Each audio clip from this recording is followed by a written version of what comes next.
My name is Pearl Bailey, and you know what? I've got a secret. From New York, here is I've Got a Secret, starring Steve Allen.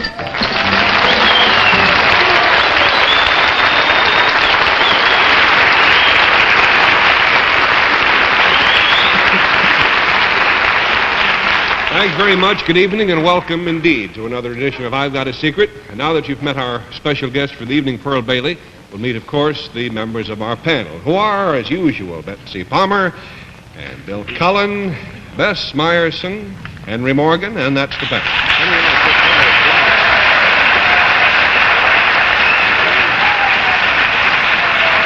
You all set to play the game, panel? Yep. I don't know why I go on asking you that year after year, but I'd like to be nice. May we have our first contestant then, please?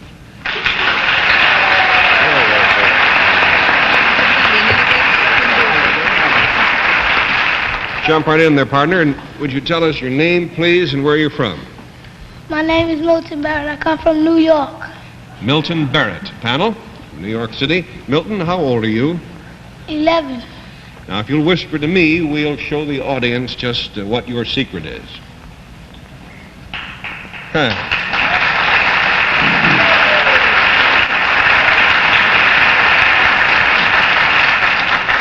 The clue to Milton Barrett's secret, panel, concerns something he does, and we'll start the game with Bill Cullen. Milton, this thing you do, does it entertain people? Yes. Do you do it in public before a group of people? Yes. Is it musical in any sense of the word? No. Yes. Well, there is a peripheral tangential connection. I've been talking to John Daly, folks. I want you to know. Would you put that back in my terms? I want another show. Do you sing at all, Milton? No. Do you dance at all? Yes. Let me clarify that musical thing, Bill. There is a little music sometimes going on, but it's not really vitally important to the secret. Oh, I see. But you do this in front of people and entertain them, Milton. Is that correct? Yes. $20 down, 60 to go. Bess? Milton, are you now in a show? Right now? Yes. No. I don't know. This minute? Now, wait a moment. That's his way of saying you call this a show? No, Milton, I don't mean right this moment, but I mean in the evenings, for example. Do you perform? Yes. Yeah, it's not strictly a show, but it's kind of a performance. Well, I just wanted to know if perhaps you were starring on Broadway in some kind of play. No. No. Do you do this at school? No. You do this after hours? Yes. And do you get paid when you do this? Yes and no. Do you do this with other young people? Yes. Did you have $40 down. Henry Morgan? Milton, are you going to do it with other people tonight?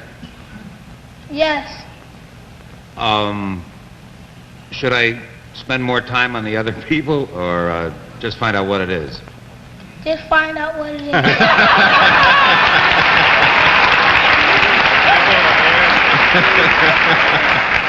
And don't take too darn long about it either. How do you like that? Would I care how many others there are, Milton? There's 5 more. I don't really care. What you do, is it in any way like acrobatics? Yes. There's an acrobatic aspect, but that might mislead you. We'd better say no, I think. How come everything here is tangential and referential? Milton, are they all boys? Yes. Are they all about your age? No. Depends on what you mean by about, Henry. I'd say, loosely speaking, they're all around his age, yes. Okay, $60 down, Betsy. Milton, does this have to do with sports at all? Yes. You're a little sneak. I saw you sneak in your sneakers. That's why I asked that. Does it have to do with basketball? Yes. Does it have to do with maybe the Globetrotters? Not really. Are you a small version, a kind of a mini version of the Globetrotters? Oh, good for you.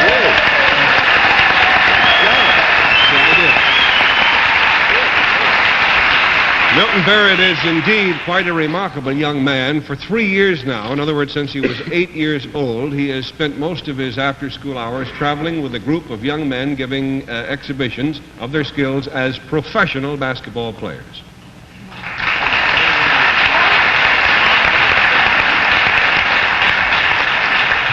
Milton, would you tell us the name of this team you play with? The name of the team is the Edgies Whiz Kids. And what does Edgies mean? It's a building called the Education Allowance, but we call it the Edgies for short. That's right. And where do you put on your exhibitions? All over the country. Well, if you want to help yourself to our little basketball court over here, Milton, we'll see you in just a moment. I'll explain while he's getting ready to play that the kids, as he says, not only put on these exhibitions, but they also play in a regular league. Now, out of the last 125 games, they have only succeeded in winning all of them. But they're going to try to improve on that a little bit. They're going to beat them even worse than they have been up to now. They play in an organization, as he mentioned, called the Education Alliance. That's what Edgies means. And all of the money that these young ball handlers make goes right back to supporting after-school activities at their community center here in town. So we'll open the curtains now and meet all of the Edgies Whiz Kids. Here they are.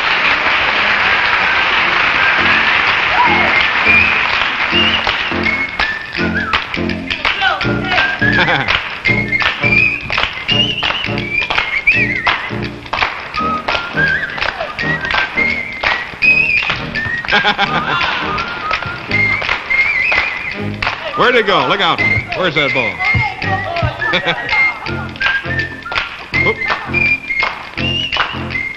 Watch it. This is young Gregory Wright.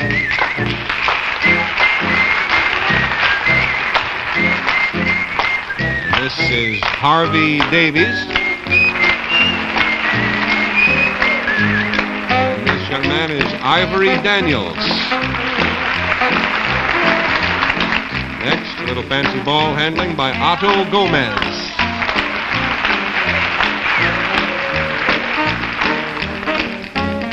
Now another very clever ball handler. This is Alfred Cabrera. How about that?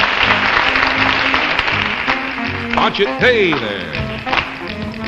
And now young Milton Barrett again with a little fancy dribbling exhibition.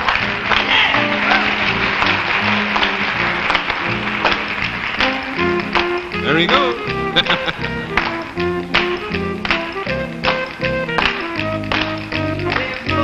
Ball swings.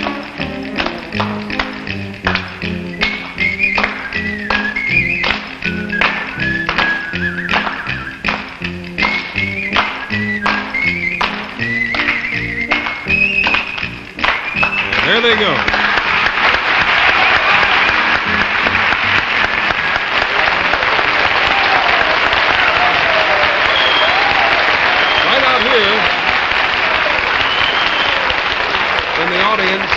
In the audience, we have the coach of this team, Mr. Sal Lane, who's done a great job. Coach, take him out.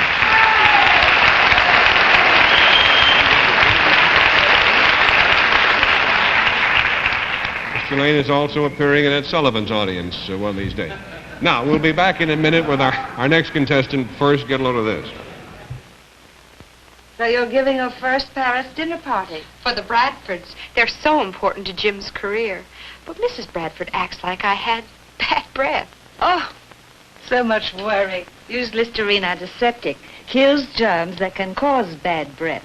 I'll try it. Louise, no more worries? Nope.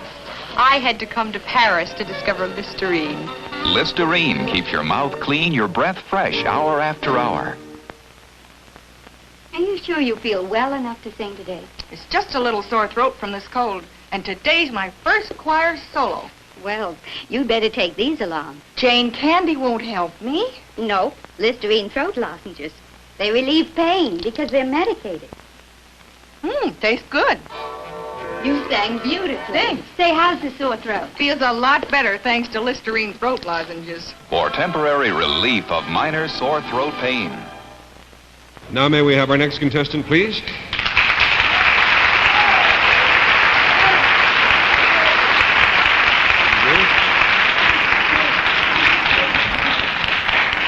There you are. Nice to have you with us, sir. You and your jug of Kool-Aid or whatever this is. Would you tell us your name, please, and where you're from? Yes, I'm David James. I'm from Pasadena, California. Mr. James is a graduate student at California Institute of Technology, and as part of his work on his doctorate, he has been doing some interesting research with this liquid that you see before you here. Mr. James, what is in this liquid that you've brought here? It's a white powder called polyethylene oxide that's been dissolved in water. Polyethylene oxide. I guess you must have discovered an interesting secret about it. Yes, I did. By accident. Okay, well, if you'll whisper the details to me, we'll show the audience just what that secret is. Uh-huh.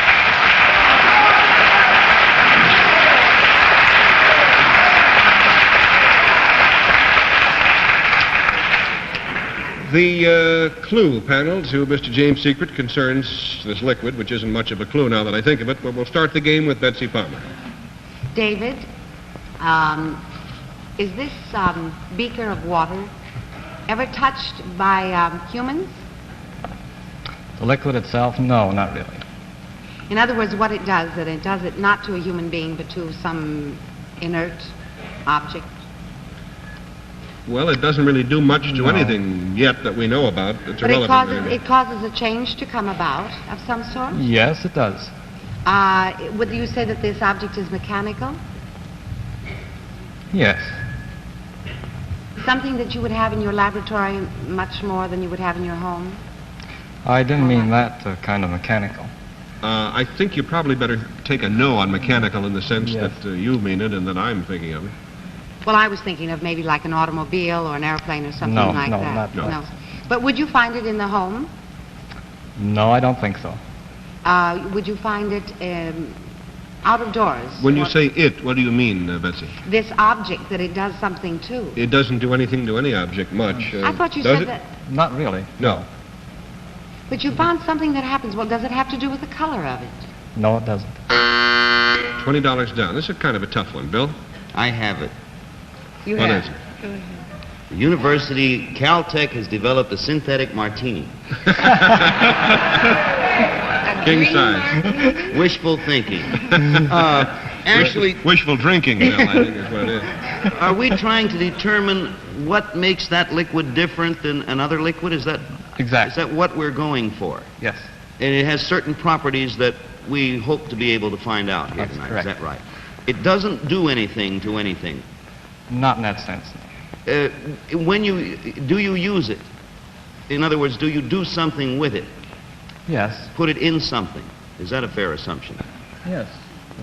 In the strict sense, it is put into something. Yes. It's put into this thing right here. $40 down. Bess.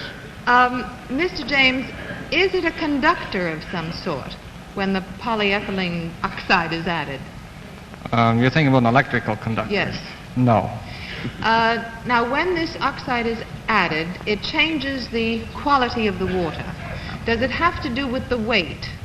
No. Does it have to do with the fact that it can support weight? No.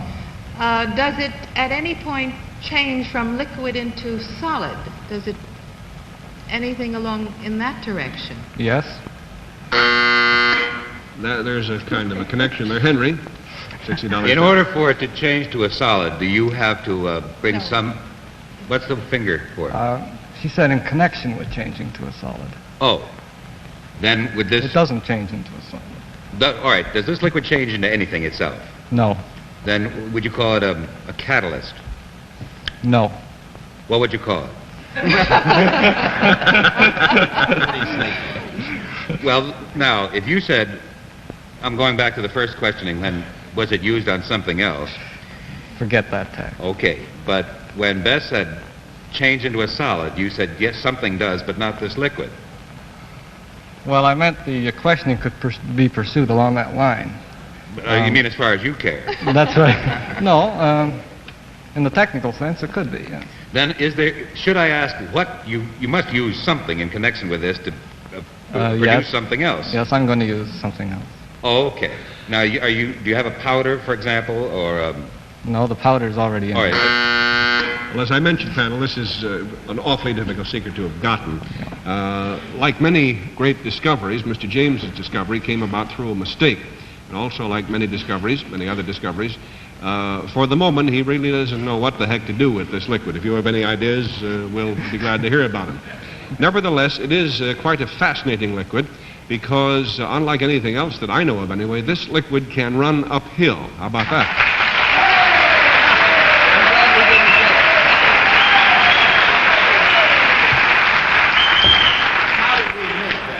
I don't know how you overlooked that one, but can it run uphill? I mean, downhill, too. Yes, it's a talented liquid. And it goes sideways and all backwards over the and place. forwards. How did you discover what it can do? This was by accident. I use this kind of fluid in my research at Caltech. Ordinarily, I'm pouring a full beaker from this vessel to some other ones. And one night, I tried just pouring an inch or so off the top. And when I set the beaker back up, the flow continued. In fact, it crawled right up the side of this beaker. Well, Mr. James, if you will give us a little laboratory demonstration to prove that what you just said is true, we'll all be in your debt. You'll notice that what is going to happen here is just what Mr. James related and now predicts. He's going to just start the flow from the top jug here into the bottom one, and then he's going to set it back down. And you would think that that would be the end of the pouring, as it would with any other liquid that we know about. But this just keeps going. And notice how this empties itself, crawls right up the side of the glass and down into the other one. Now, this is not a magic trick. It's really happening.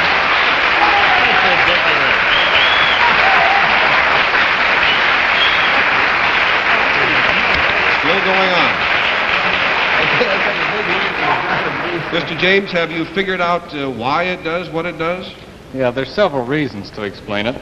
One is that the polymer molecules, if you could look at them at the microscopic level, would appear like very long spaghetti noodles. And in fact, they're so long they become entangled with one another. And they also entrap a lot of water. So once you can start this entangled chain going over the side, they pull more of the molecules over with them, you see, and the water along with it. And they'll continue to flow this way. Why did it stop? Oh, well, when this distance gets too high, there's too much stress on the chain, and it breaks. But earlier this afternoon, when Mr. James showed it to us, it kept going very close down to the bottom. The thing just kept pouring out. But he warned me when I handled the beaker at one time. He said, whatever you do, he said, don't slosh it around, and spill a little, because once it starts going over the edge, you can't stop it. Well, Mr. James, we thank you very much. Are there any practical uses, seriously, that you think might be in the offing? No, we haven't found one yet. Well, it's a perfectly wonderful, useless liquid. We'll call it that for the moment. And if you ever figure out how to use it, please let us know. We'll tell everybody. In the meantime, thanks so much for joining us tonight.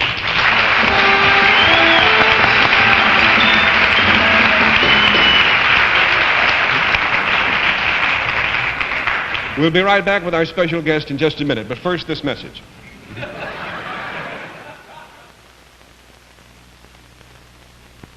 Poor George. He's having a long headache. He takes his usual pain reliever and starts to feel better. But sometimes the old standby just isn't enough. So wham, George's headache comes back. You know how some headaches seem to go on and on and on till you need a couple more tablets? This is new Vanquish. It helps you have a wonderful headache. The short headache. Vanquish is formulated to bring you more relief action than the pain reliever you're probably using. And Vanquish has a specific ingredient that acts upon a major factor in most headache pain, pressure on vascular nerves. So with Vanquish, your headache shouldn't come back. That's the short headache. If you must have a headache, remember the short headache. With Vanquish, your headache shouldn't come back. Don't you have better things to do than worry about a headache all day long? Now, as advertised, it's time to meet our special guest for the evening, one of America's truly great entertainers. Just finished co-hosting the Mike Douglas Show in Philadelphia for a week, and is about to start a cross-country tour, going to Denver, I understand, on January the 29th. Here is the wonderful Miss Pearl Bailey.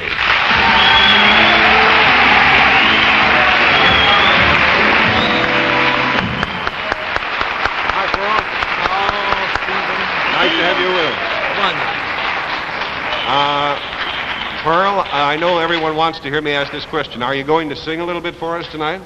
Well, I'm a little tired for that. A little too tired, huh? Yes. Well, I hope you're not too tired to play the game, and if you're not, then by whispering to me, we'll show the audience at home just what your secret is, okay? How about that, Jim? Well, now, wait a minute. How are you going to do that?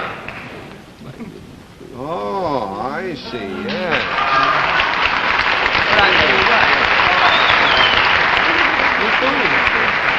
I better go off. Well, in that case, Pearl, then you'd better run off stage for a little bit and, get ready This is gonna take a for little the time. next... Yes. My feet are thing. killing me. All right. And now, while Pearl is backstage panel, would you please put on your blindfolds? It's one of those sneaky games we're playing on you tonight. And are the blindfolds all in place now? Yep, All sir. tucked in? Okay, Pearl, if you're all ready back there, just come right on out. Now Pearl sings for you. Oh, I'm so tired of the life I lead. I'm tired of the blues I breathe. Tired counting things I need. Oh, I'm really tired tonight, darling. You're killing me, really. Okay, Pearl, sit down over here now.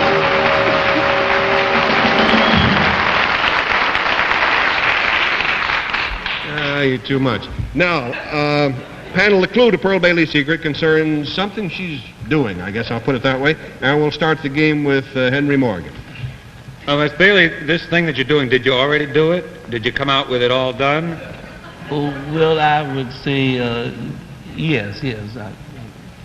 Is it something you're wearing? Oh, well, no. Well, between now and when we last saw you, you made some change because the audience laughed. Did you take something off?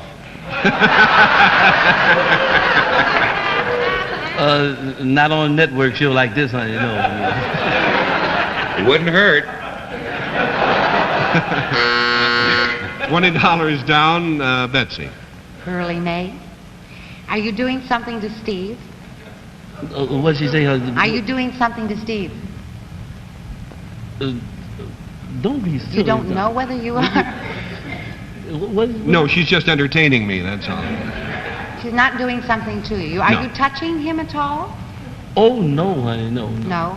Are you using your hands, Pearl? Oh, always, darling.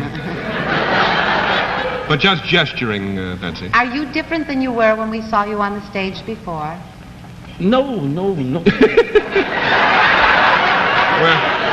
that's it.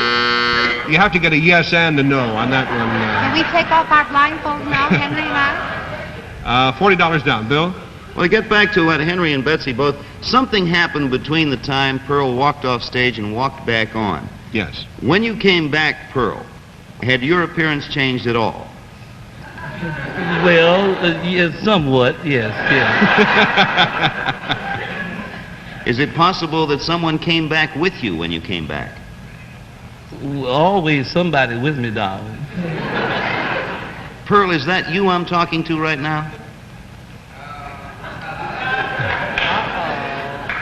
You have to give you a no on that. No. And Steve is not a ventriloquist. There's a third party there. Mm-hmm. The old rascal. Who is imitating Pearl now. Right.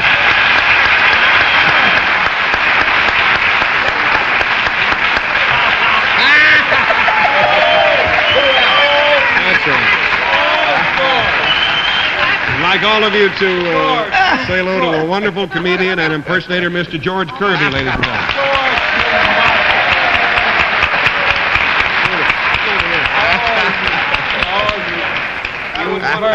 You know, George, there's a few people, not too many, just a few people in the business who do imitate Pearl Bailey. I don't want to knock the rest of them, but I have to say you do the best job of all. Yeah, man. Did Pearl herself teach you about this, how to do it? Oh, yes.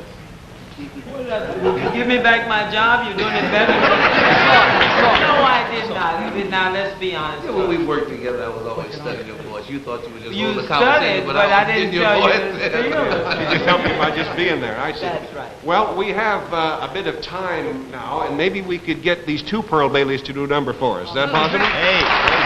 All right, let's try it. Which one's gonna get the most money? I'll tell you, you start first, and I'll see how I'm doing. All right, we'll let the rotund start first.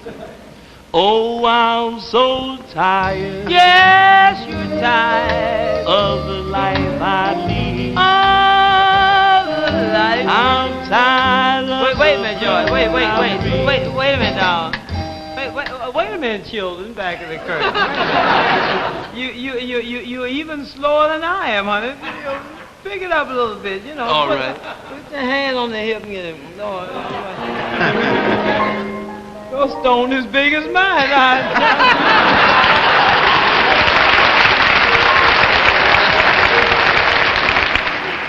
Okay, ready? Oh, I'm so tired. You're tired of the life I lead. Why do you lead that life? I'm tired of the blues I breathe. Don't breathe the blues. Tired counting things I need. Why? Gonna live the life of sin and lose. Gonna do the... I know that y'all lose some of you know. I'm tired. Oh, yeah. Of the tears I've shed. Of the tears. Tired of living in the red. Tired. Don't scream in my ear like that, George. No. I'm gonna cut out white, and that's the truth. If you step on my feet, I'll kill you on that. I should have He's my glamour with We'll be right back here in the Aragon Ballroom. Don't go away. Ladies and gentlemen, we have a special announcement. Next week at this time, Bill Cullen will do his famous impersonation of Louis Bellson. That about does it for tonight. Thank you, George. Thank you, Pearlie. Good night, everybody. Good night, panel. Miss Palmer's down by Severopolis. Miss Myerson's down by Cameo.